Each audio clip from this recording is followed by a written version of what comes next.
one really good story where, I mean, there are a lot of good stories that I can tell you about my customers at Merril Lynch. But in one case, I inherited this guy who at the time was the head of the state of Illinois' mainframe computers, and he was from India. And he had put together his own trading program, and he was using the state computers to do it. And so, and he had an account, technically an account with Merril Lynch, but it wasn't funded because he'd lost all his money. But he still maintained the account. And so I inherited him as a customer, and he would call me every day, and he was just like, and all he would say to me is like, I'd pick up the phone. He wouldn't say, hi, how are you? He'd say, give me data. Like give me the high, low, and close.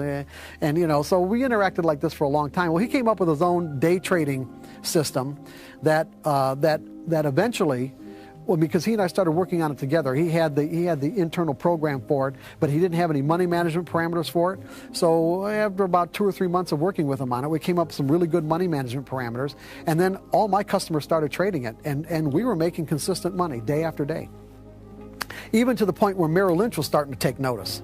Here all this whole his customer base is making money, and he got to the point where he's thinking, okay, all these people are now deriving this benefit from my work.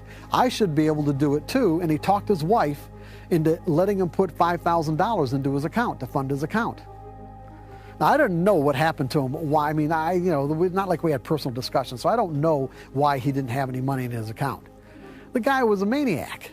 It's like he put the money in his account, and 2 days later it was all gone. It was like he'd call me up and say, okay, do this. I said, well, wait a second.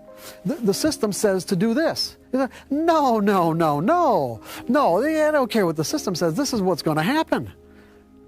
He didn't follow any of his own rules. Now here we had a track record. We had a legitimate track record, bona fide, real money. Day after day. He gets a few bucks in his account, and it's like he thinks he knows where the market's going. Like I said, he was gone in 2 days, and that was it. It was all over with, because at that point, he was done. I didn't get the system because it was in his mainframe computer at the state of Illinois, and had no more contact with him. And shortly after that, ended up getting fired from Merril Lynch anyway, because